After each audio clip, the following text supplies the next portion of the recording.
আসসালামু আলাইকুম। Hello viewers, আশা করি সকলেই ভালো আছেন। আজকে আমি রান্না করব বট, আর এই রেসিপিটা আমি আপনাদের সাথে শেয়ার করব।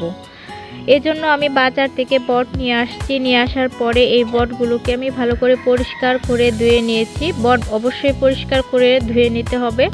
যদি বটের মধ্যে কোনো প্রকার কোনো কিছু থাকে তাহলে কোনো ইবাদত বন্দেগী কবুল হবে না আল্লাহর দরবারে। বটগুলো পরিষ্কার করার পর আমি ভালো করে সিদ্ধ করে নেব। সিদ্ধ করা হয়ে গেলে আমি ছোট ছোট সাইজের করে টুকরো টুকরো করে কেটে নিয়েছি। এই যে দেখেন, এরকম সাইজের করে কাটলে ভালো হয়। পেঁয়াজ, রসুন, আদা আমি কেটে নিয়েছি, বেটেও নেব। এখানে আমি জিরাও বেটে নিয়েছি। এখানে জয়ত্রী, জয়ফল, তেজপাতা যা আছে সব কিছুই বেটে নিয়েছি। এখানে আমি এখন দিয়ে দিয়েছি এলাচি, দারচিনি, তেজপাতা দিয়ে তেল দিয়ে দেব চুলার মধ্যে। কিছুক্ষণ ভালো করে ভেজে নেব, তাহলে সুন্দর ফ্লেভার বের হবে। এখন দিয়ে দেব আমি পেঁয়াজ কুচি। পেঁয়াজ কুচিগুলো আমি কিছুক্ষণ ভেজে নেব। এখানে পেঁয়াজ কুচির পরিমাণ আমি কম দিয়েছি, কারণ আমি এখানে বাটা পেঁয়াজের পরিমাণটা একটু বেশি ব্যবহার করব, এই জন্য। জিরা বেটে নিয়েছি। এখানে আমি পেঁয়াজ বাটা নিয়েছি, আদা বাটা নিয়েছি, তেজপাতা, এলাচি, দারচিনি সব কিছু একত্রে বেটে নিয়েছি। আমি সবগুলো শিলপাটায় বেটে নিয়েছি। আজকের মশলাগুলো, সবগুলো মশলা দিয়ে আমি কিছুক্ষণ নেড়ে চেড়ে কষিয়ে নেব। তেলের মধ্যে যখন কিছুক্ষণ ভাজা হয়ে যাবে তখন আমি অল্প পরিমাণ পানি দিয়ে দেব।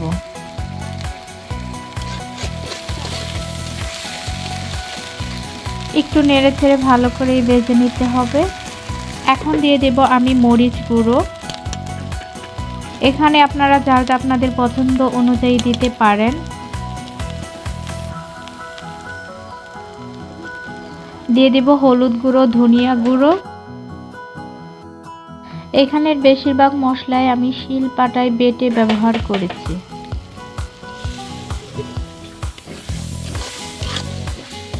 তাই আগেই দেওয়া হয়ে গেছে সবগুলো মশলা আমার। এখন আমি পানি দিয়ে কিছুক্ষণ নেড়ে চেড়ে কষিয়ে নেব।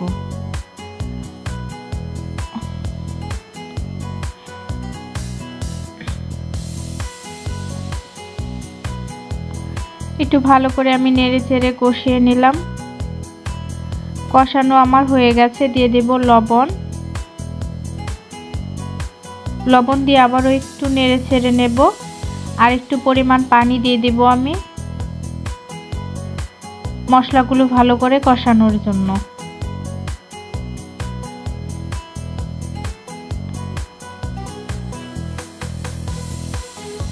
কিছুক্ষণ পর পরে আমি নেড়ে চেড়ে দেব। মশলাগুলো আমার কষানো প্রায় হয়েই গেছে। এই ভুড়ি কার না পছন্দ, সকলেই এই ভুড়ি মনে হয় অনেক পছন্দ করে থাকে। আমার কাছে তো অনেক ভালো লাগে। এখন আমি কেটে রাখা ভুড়িগুলো দিয়ে দেব। দিয়ে একটু নেড়ে চেড়ে ভালো করে মিশিয়ে নেব মশলার সাথে। ভুড়িগুলো ভালো করে মিশিয়ে নেব নেড়ে ছেড়ে। এভাবে ভুড়ি রান্না করলে অসাধারণ খেতে হয়, কোনো গন্ধ থাকে না। ঢাকনা দিয়ে ঢেকে কিছুক্ষণ জাল করার পরে পানি উঠেছে। দেখে এই পানির মধ্যে আমি ভুড়িগুলো কষিয়ে নেব ভালো করে। এখন একটু নেড়ে চেড়ে নেব। যখন পানি শুকিয়ে যাবে তখন আমি পর্যাপ্ত পরিমাণ পানি দিয়ে দেব। ভুড়ির মধ্যে পানির পরিমাণ সবসময় একটু বেশি লাগে, কারণ ভুড়ি সিদ্ধ হতে অনেক সময় লাগে।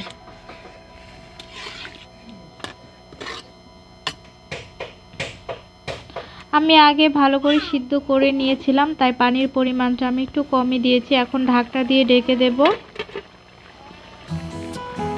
কিছুক্ষণ পর পরই আমি ঢাকনা তুলে একটু নেড়ে ছেড়ে দেব।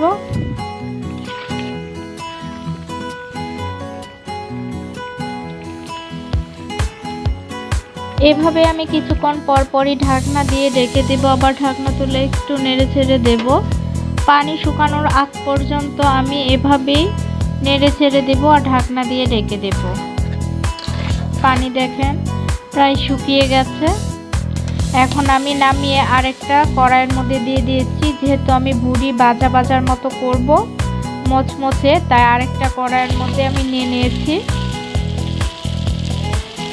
এখন এটার মধ্যে অনেকক্ষণ নেড়ে ছেড়ে ভালো করে ভেজে নেব।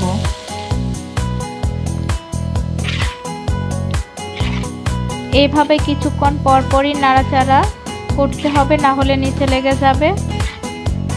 এভাবে ভুঁড়ি একবার ভাজি করলে সব সময় মনে রাখতে হবে যে না, কি খেয়েছি আমি। অসম্ভব মজার এই ভুঁড়ি রান্নার রেসিপি আপনারা চাইলে ফলো করতে পারেন। আমার রান্না প্রায় হয়ে গেছে, এই যে আমি চুলা থেকে নামিয়ে নিয়েছি। এখন কারেন্টও চলে গেছে, তাই ভাবলাম একটা মোমবাতি ধরিয়ে নেই। এই ছিল আজকের ভিডিও। সকলে ভালো থাকবেন। যদি আমার ভিডিওটি ভালো লাগে অবশ্যই লাইক কমেন্ট করতে ভুলবেন না, চ্যানেলটা সাবস্ক্রাইব করে দিবেন। আজ এ পর্যন্তই, সকলে ভালো থাকবেন। আল্লাহ হাফেজ।